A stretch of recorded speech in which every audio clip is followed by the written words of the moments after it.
Halo semuanya, selamat datang di channel yang tidak layak untuk dihina ini. Sebelum kita mulai, atur posisi santainya, seruput kopinya, dan mari kita berkhayal. Lintian segera menggendong kucing api kecil itu di pelukannya, dan kemudian kucing api itu menangis untuk beberapa jam di sana.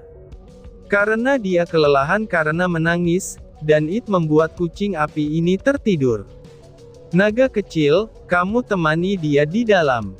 Dia telah kehilangan sesuatu yang berharga dalam hidupnya, jadi dia butuh seseorang untuk menemaninya, ucap Lintian yang memberi tugas kepada naga kecil. Aku mengerti. Kakak tenang saja, aku pasti akan menjaga kucing api kecil ini. Tapi aku tidak mau menjadi kakaknya, ucap naga kecil. Heh, kamu jangan berpikir begitu. Dia ini betina, mungkin nanti dia tidak akan bersama kita, ucap Lintian setelah sesaat memikirkan hal yang baik buat kucing api kecil. Naga kecil mengangguk mengerti, dan dia mendesak karena ternyata kucing api ini adalah betina. Andai saja dia laki-laki, mungkin dia bisa mendapatkan saudara sepermainan yang lain. Tentu saja Lintian tahu apa yang sedang difikirkan oleh naga kecil, dan Lintian pun segera mengetuk kepala naga kecil, dan langsung memintanya masuk bersama kucing api kecil. Setelah keduanya masuk, Lintian menatap serius ke suatu tempat yang jauh dari tebing itu. Dia dengan hati-hati berjalan secara perlahan sambil melihat sekelilingnya. Lintian terlihat tidak merasakan apapun, tapi semakin jauh dia berjalan dari tempat pertama dia muncul, itu semakin kuat aura kematian yang ada di sana. Apa itu? Ujar Lintian secara tiba-tiba, karena dia melihat sesuatu seperti cahaya hitam. Cahaya hitam itu perlahan-lahan semakin banyak, dan kemudian berubah menjadi banyak hantu yang mengelilingi Lintian. Berikan hidupmu, ucap roh-roh yang ada di sekitar Lintian. Bakar semuanya, ucap Lintian. Bang! Dari tubuh Lintian api Dewa Naga keluar dan membakar roh-roh hitam itu dengan cepat, dan semua roh tersebut menjerit, sampai-sampai pada akhirnya tidak ada yang tersisa di sekitar Lintian tersebut. Roh-roh ini benar-benar menakutkan, ucap Lintian. Mungkin jika orang yang datang ke sini tidak memiliki api sepertinya, maka dia akan mati terhisap oleh roh-roh di sini. Lintian terus berjalan, hingga akhirnya Lintian sampai di sebuah goa hitam, dan Lintian tidak dapat melihat ke dalamnya. Itu karena, banyaknya roh yang berterbangan di sekitaran goa tersebut. Apa ini? Kenapa banyak sekali roh-roh di sini? Apalagi ada beberapa yang berada di tingkat dewa, ucap Lintian dengan serius. Roh-roh yang berada di tingkat dewa mungkin saja sudah memiliki kecerdasan, dan dapat berbicara seperti manusia pada umumnya. Selain dari beberapa roh yang ditemukan Lintian, semuanya hanyalah roh biasa yang tidak memiliki akal. Mereka hanya menyerang sesuai dengan insting mereka sendiri, dan sepertinya ada rahasia di balik goa itu, ucap Lintian dengan serius. Api Dewa Naga segera muncul, lalu Lintian memerintahkannya agar dia menyerang ke arah goa tersebut. Api Dewa Naga pun langsung menyerang ke arah goa hitam itu. Bang! Penyusup! Lindungi Tuan, ucap para roh tingkat dewa itu. Mengaum! Bang! Para roh di sana menjerit karena terbakar oleh api yang dihasilkan oleh api Dewa Naga, dan beberapa dari mereka ketakutan saat melihat beberapa teman mereka terbakar habis oleh api Dewa Naga. Bagaimanapun juga, api yang diluncurkan oleh api Dewa Naga adalah api suci, dan itu merupakan musuh alami dari para roh tersebut. Maka dari itulah, mereka menjadi ketakutan. Siapa yang berani mengganggu tidurku? Ucap suara kuno yang berasal dari dalam goa. Tuan, ucap semua roh dengan hormat ke arah goa tersebut. Lintian yang masih diam dari jauh, itu dengan serius menatap ke arah goa tersebut. Dia dapat merasakan, kalau ada makhluk yang akan keluar dari dalam goa tersebut. Benar saja, perlahan-lahan sosok hitam dengan tubuh besar seperti raksasa pun muncul. Tangannya ada 4, bermata 1, dan di atas kepalanya ada tanduk seperti tanduk banteng. Ini, Lin Tian merasa aneh dengan monster itu, dan dia juga bisa merasakan kalau dia bukanlah monster biasa. Kemungkinan besar ini adalah monster yang dihasilkan oleh aura di sini, atau mungkin ada hal lain yang menciptakan monster seperti ini. Api suci ya, aku tidak menyangka, ternyata ada api suci di sini. Keluarlah, aku tahu kamu pasti di sini, ucap monster bermata 1 itu. Wush, Lin Tian muncul di depan api Dewa Naga, dan dia masih terlihat tenang, tapi tetap serius saat menatap monster bermata 1 itu. Manusia, hahaha, apakah alam rahasia ini terbuka lagi? Sungguh tak terduga, ternyata masih ada yang berani datang ke sini, ucap monster bermata 1 itu. Oh, jadi kamu yang membunuh makhluk yang telah menjadi tulang di sini, ucap Lin Tian. Memangnya kenapa? Mereka adalah makananku, balas monster bermata 1 itu dengan bahagia. Oh, jadi aku juga termasuk makananmu, tanya Lin Tian lagi. Hehehe, itu tentu saja. Kamu manusia bodoh akan menjadi santapanku, ucap monster bermata 1. Dia langsung menyerang Lin Tian dengan keempat tangan itu, lalu Lin Tian masih dengan tenangnya melihat monster bermata 1 itu. Wush, bang, sungguh tubuh yang kuat. Dagingmu pasti sangat enak, ucap monster bermata 1 itu. Tentu saja dagingku sangat enak. Tapi aku tidak tahu, apakah kamu bisa mencicipinya atau tidak, ucap Lin Tian dengan tersenyum. Bang, Lin Tian beradu pukulan dengan monster bermata 1 itu. Lin Tian sengaja beradu fisik, karena dia ingin tahu sampai di mana batas tubuh fisiknya. Bang, manusia ini cukup kuat juga.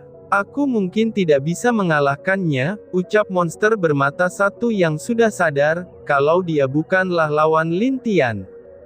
Dia juga tidak bodoh, karena dari sejak dia bertarung dengan Lin Tian, dia tidak melihat sedikitpun kelelahan di mata Lin Tian. Karena biasanya makhluk yang masuk ke tebing ini akan kehabisan energi, dan masa hidupnya juga akan ditelan. Tapi Lin Tian ini berbeda, karena itulah dia merasa kalau Lin Tian ini sangatlah kuat. Dia berencana untuk masuk ke dalam goanya sendiri, dan kemudian menguncinya dari dalam. Bang, wush. Apakah kamu pikir bisa lari begitu mudahnya? Sepertinya kamu bukanlah makhluk biasa, dan juga bukan berasal dari sini. Hahaha, aku jadi ingin melihatnya. Siapa kamu sebenarnya, ucap Lin Tian.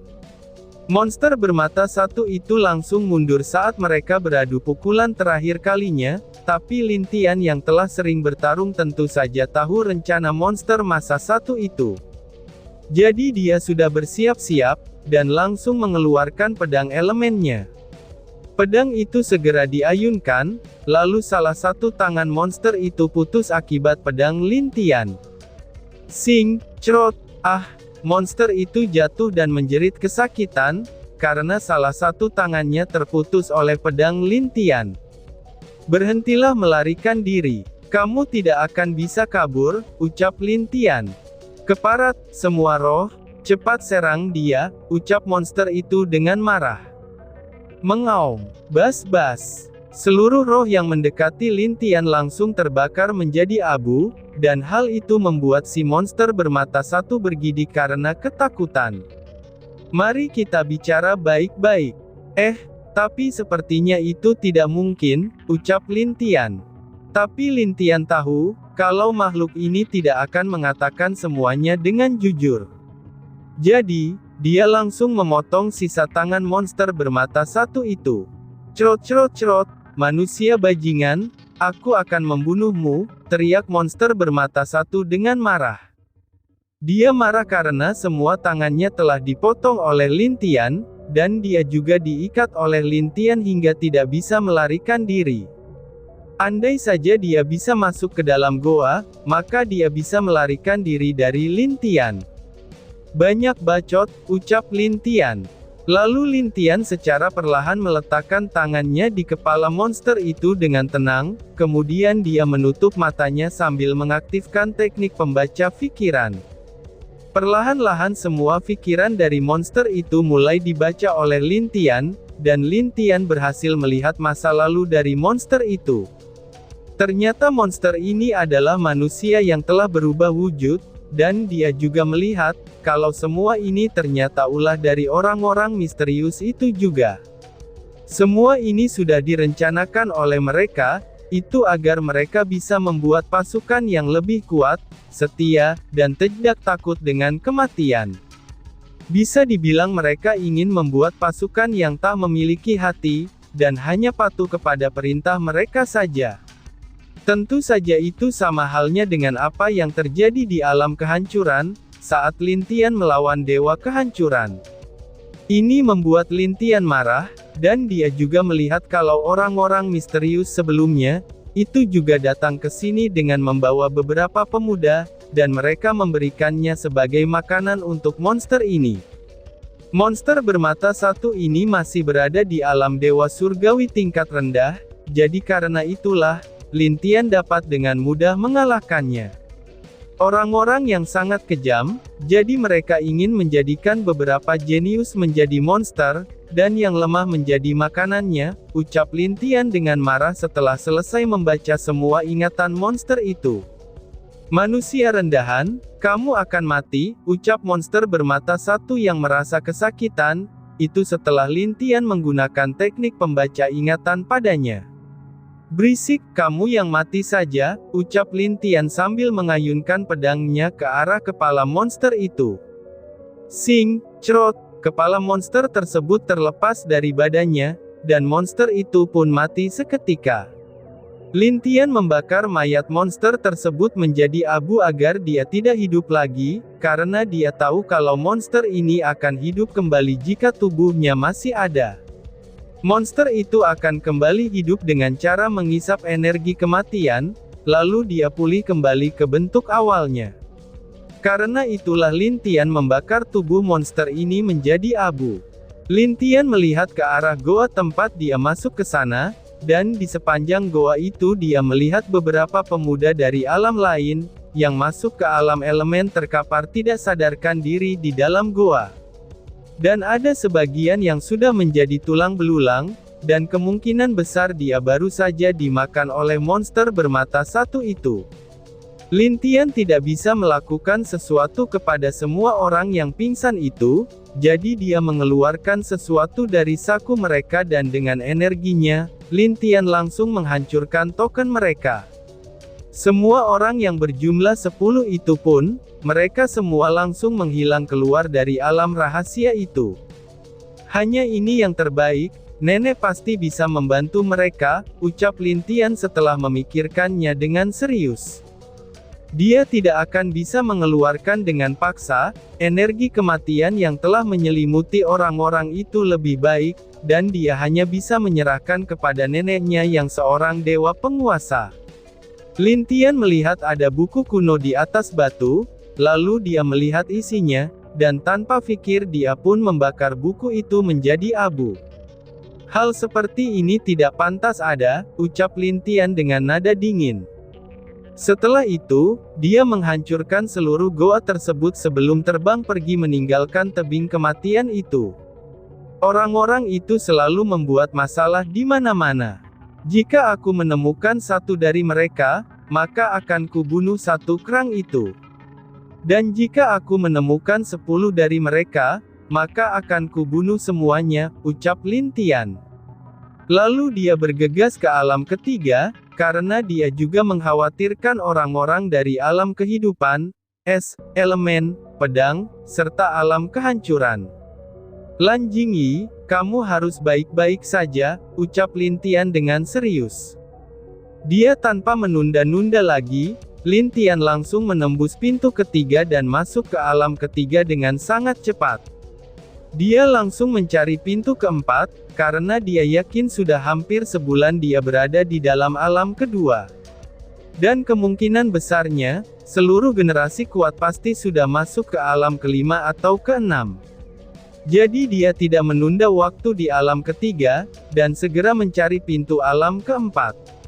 Tapi di sepanjang jalannya, dia masih tetap menyerap energi di alam ketiga itu karena sangat berguna bagi dirinya. Sedangkan naga kecil masih berada di dalam kantong binatang, dan dia masih menghibur kucing api yang masih sedih telah kehilangan orang tuanya. Wush! Beberapa dewa penguasa kaget saat melihat 10 sosok yang keluar dalam keadaan tidak sadarkan diri. Bayi kecil yang terlihat masih santai itu, langsung muncul di tempat ke-10 orang itu jatuh. Dan dia bisa merasakan, kalau energi kematian telah menyelimuti pemuda-pemuda di depannya itu. Ini, Long Aotian terlihat aneh saat melihat semua orang di sana. Bayi kecil melihat sesuatu yang tergantung di pakaian salah satu pemuda di sana, lalu dia mengambilnya dan membaca surat yang tergantung itu. Katakan kepada Dewi Kehidupan untuk menyembuhkan mereka. Alam rahasia akan menjadi tempat yang paling kacau, dari Tianlin, itulah tulisan yang ada di surat itu. Kakak, apakah mereka adalah korban dari orang-orang misterius itu? Fikir bayi kecil setelah membaca surat itu. Kenapa mereka? Tanya salah satu dewa penguasa dengan penasaran. Bayi kecil tidak banyak berbicara, lalu dia segera menggerakkan tangannya, dan membentuk gelembung pembatas di sekitar orang-orang itu, dan kemudian membawanya ke istana. Di istana dia segera mencari Zheng Lian, dan memintanya untuk menyembuhkan semua orang-orang itu. Tanpa menolaknya, Zheng Lian langsung menghilangkan energi kematian tersebut dari semua orang itu. Apakah mereka korban? Tanya Zheng Qiyu. Iya, kakak yang mengirim mereka keluar.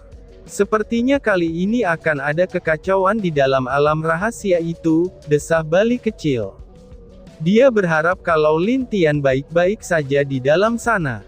Zheng Qiyu yang mendengar itu juga agak khawatir dengan generasinya dari alam kehidupan. Tapi dia lebih khawatir dengan Lin Tian, yang telah masuk tanpa ada token untuk menyelamatkan dirinya. Zheng Lian yang mendengar itu hanya diam saja dan dia yakin kalau cucunya pasti bisa mengatasi semua hal itu nantinya. Sepertinya kita harus bersiap-siap, ucap Bing Zhao. Iya, mungkin mereka ingin melakukannya secara rahasia. Tapi sekarang karena kakak sudah tahu, kemungkinan besar rencana mereka akan gagal, jelas bayi kecil yang sangat mengerti dengan sifat Lin Tian serta kecerdasannya. Bing Zhao dan yang lain mengangguk, mereka tentu saja tahu juga kalau Lin Tian pasti bisa mengatasi semuanya. Akan tetapi, itu juga harus tergantung kepada generasi muda dari alam lainnya. Aku berharap, kali ini mereka bisa bersatu, ucap Zheng Lian sambil menghela nafas dengan berat. Dan tiba-tiba saja bersambung. Sekian dan terima kasih banyak. Bye-bye.